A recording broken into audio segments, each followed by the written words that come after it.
Bismillahirrahmanirrahim. Assalamualaikum warahmatullahi wabarakatuh. Perkenalkan, nama saya Sri Hartati SPDI.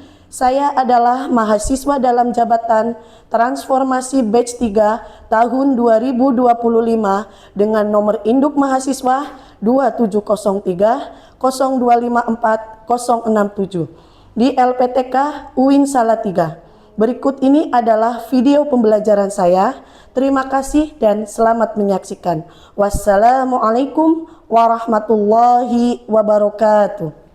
Assalamualaikum warahmatullahi wabarakatuh. Waalaikumsalam warahmatullahi wabarakatuh. Oke anak-anak, sebelum kita mulai pembelajaran, silakan ketua kelasnya untuk memimpin doa. Siap, gerak. Doa mulai.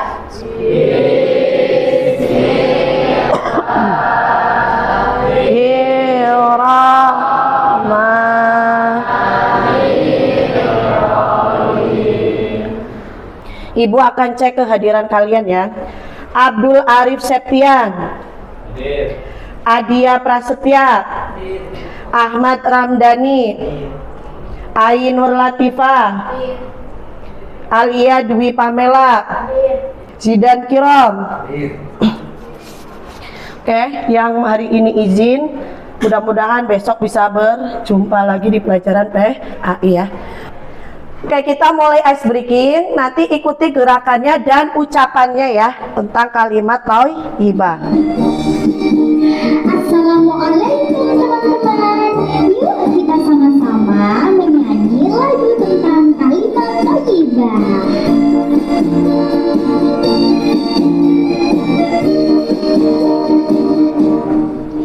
Bila ku senang, Alhamdulillah, bila ku belah berjanji, insya Allah. Bila ku lupa, Astagfirullah. bila berduka, Oke, kasih tepuk tangan untuk kita semua. Silakan bisa duduk kembali.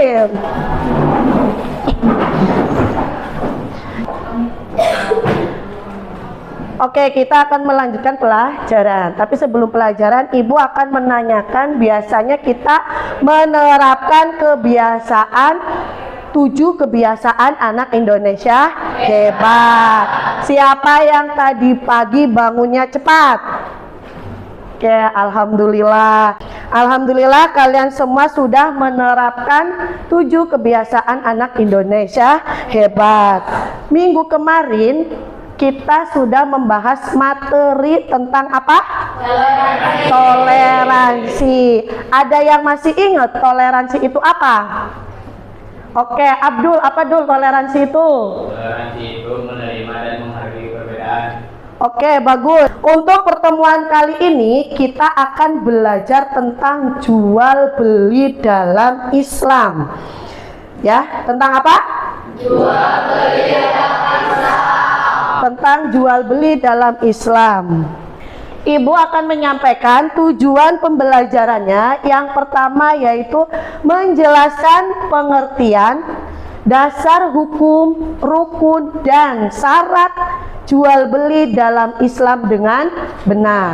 Adapun tujuan pembelajaran yang keduanya menganalisis macam-macam jual beli yang sah atau yang diperbolehkan dan jual beli yang terlarang atau fasid atau rusak beserta alasannya. Pertanyaan pemantik ya.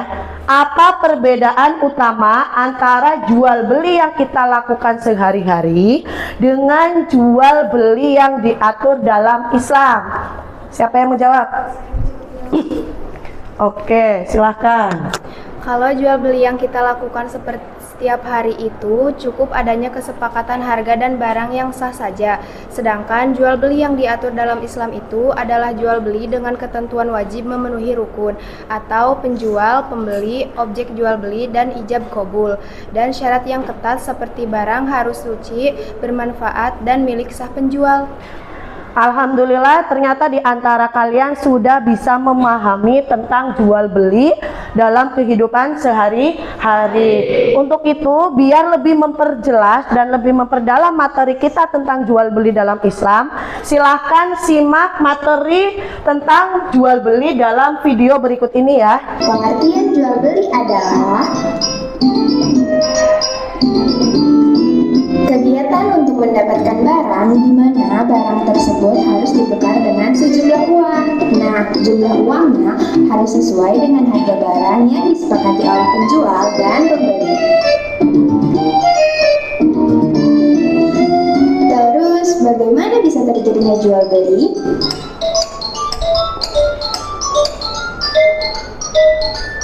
Jual beli dapat terjadi apabila memenuhi 4 syarat-syarat jual beli, yaitu sebagai berikut. Pertama, adanya penjual. Kedua, adanya pembeli. Ketiga, ada barang yang dijual. Dan keempat, adanya uang. Nah, itu dari video ya tentang jual beli. Coba perhatikan dengan syarat dan rukunnya, Ibu kasih penjelasan sedikit lagi ya. Dasar hukum jual beli dalam Islam ya. Dasar hukum jual beli dalam Islam, yang pertama Quran surat An-Nisa ayat 29, dan yang kedua adalah surat Al-Baqarah ayat 275.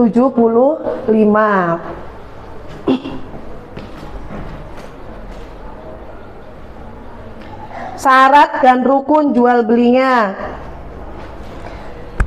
bisa diperhatikan, silakan, bahwa syarat dan rukun jual belinya. Syarat ada pelaku jual beli, dan ada syarat barang yang diperjualbelikan, dan ada syarat akad atau ijab qabul ya. Kalau syarat pelakunya harus berakal sehat, balik, dan atas kehendak sendiri tanpa adanya paksaan dari orang lain. Untuk barang yang diperjualbelikannya, barangnya itu suci, terus bermanfaat. Kalau barang yang tidak manfaat atau tidak suci maka tidak boleh diperjualbelikan. Syarat akadnya yaitu harus ada ijab qabul antara si penjual dan pembeli agar terjadi peristiwa jual beli yang sah dalam Islam. Untuk memperjelas dan memperdalam pemahaman lagi, Ibu akan membagi menjadi beberapa kelompok dan kalian akan mengerjakan LKPD-nya. Siap? Siap. Oke, Ibu bagi ya. Untuk barisan ini kelompok 1. Barisan ini 1, 2, 3, ini kelompok 2. Oke, silakan kalian membuat kelompoknya untuk berkelompok. Silakan.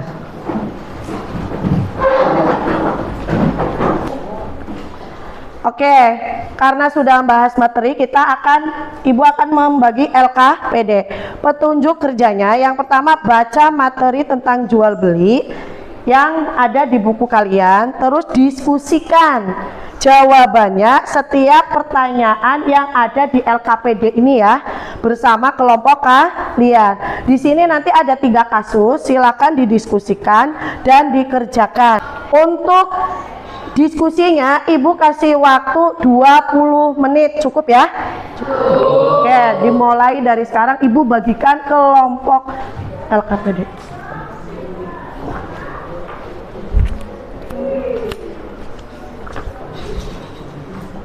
Silakan berserta kelompoknya masing-masing didiskusikan. Baca soalnya dengan teliti, dipahami dan dijawab. Kalau ada yang belum paham bisa ditanyakan. Saya ingin menanyakan.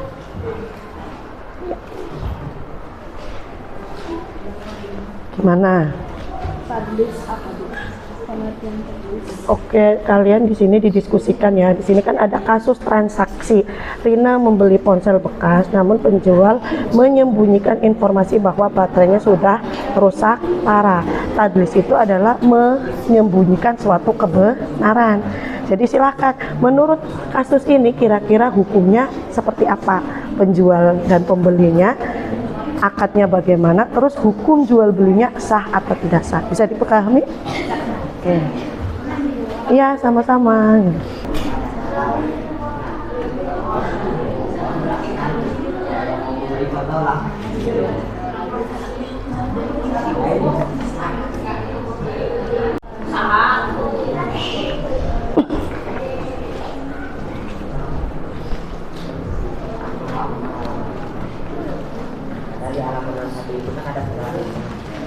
Bagus.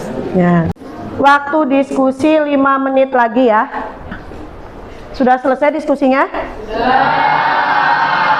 Alhamdulillah kalau sudah selesai diskusinya ya.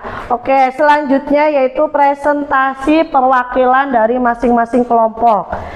Kelompok yang pertama yang mau maju yang mana? Oke, silakan kelompoknya Ahmad dan kawan-kawan, silakan ke depan. Assalamualaikum warahmatullahi wabarakatuh. Waalaikumsalam.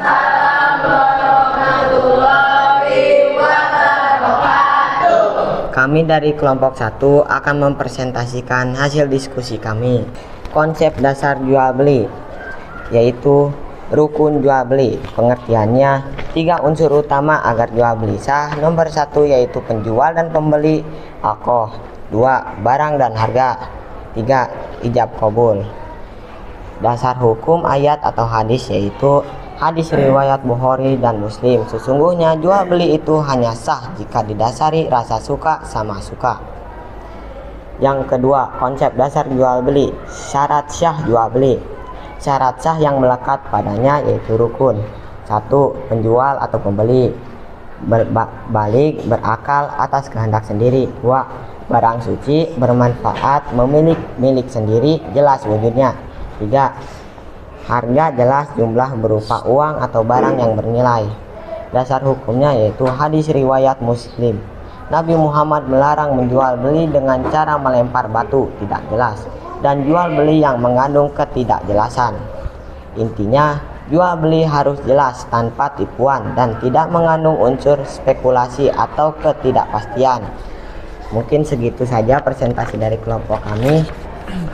Mohon maaf bila ada kesalahan kata atau salah ucap. Wassalamualaikum warahmatullahi wabarakatuh. Waalaikumsalam warahmatullahi wabarakatuh. Kasih aplaus buat kelompok 1. Nah, kelompok 1 tadi membahas tentang eksplorasi konsep dasar tentang pengertian dan syarat sah rukun jual beli. Tadi selanjutnya kelompok berikutnya. Assalamualaikum warahmatullahi wabarakatuh.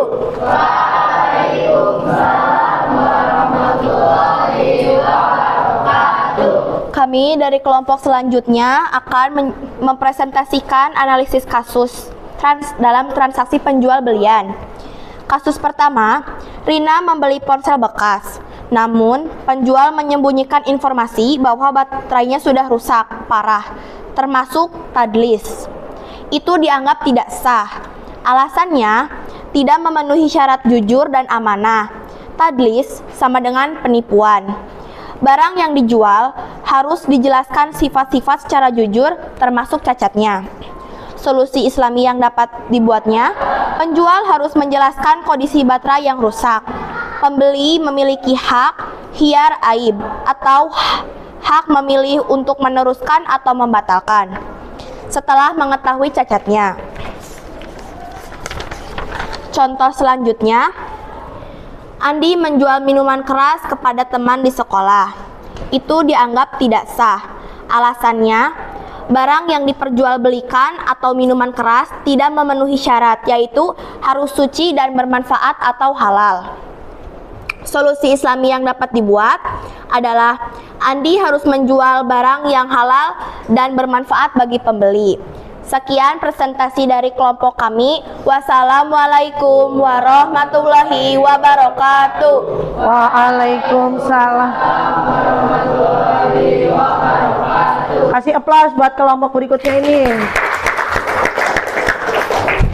Oke, kelompok ini menjelaskan tentang suatu transaksi, bagaimana transaksi jual beli itu hukumnya sah atau tidak sah ya.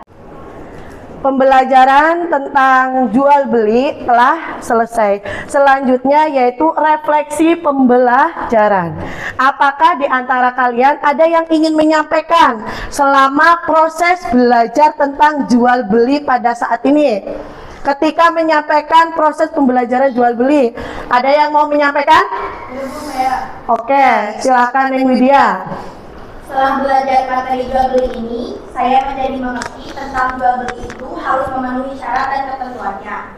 Tidak bisa menawar barang secara paksa karena harus ada saling ridho. Oke, bagus. Jadi jual beli itu harus saling ridho, tidak boleh dipaksakan. Oke, berarti semuanya bisa ya.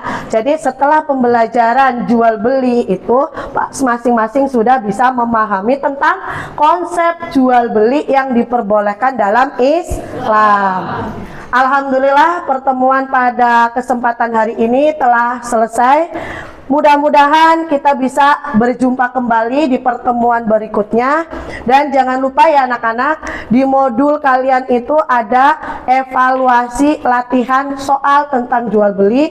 Silahkan dibaca, dipahami, dan dikerjakan.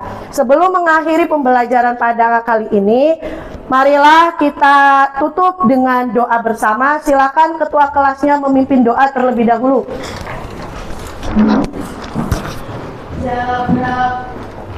Doa mulai. Bismillah.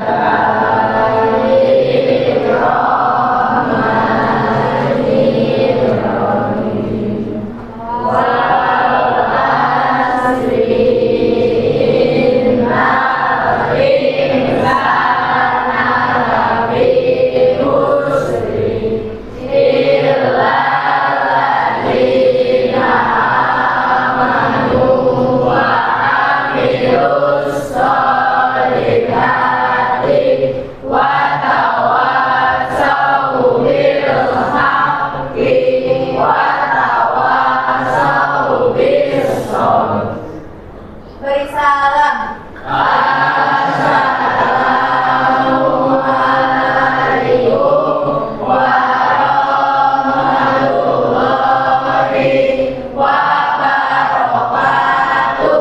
Waalaikumsalam warahmatullahi wabarakatuh. Terima kasih. Selamat berjumpa di minggu selanjutnya.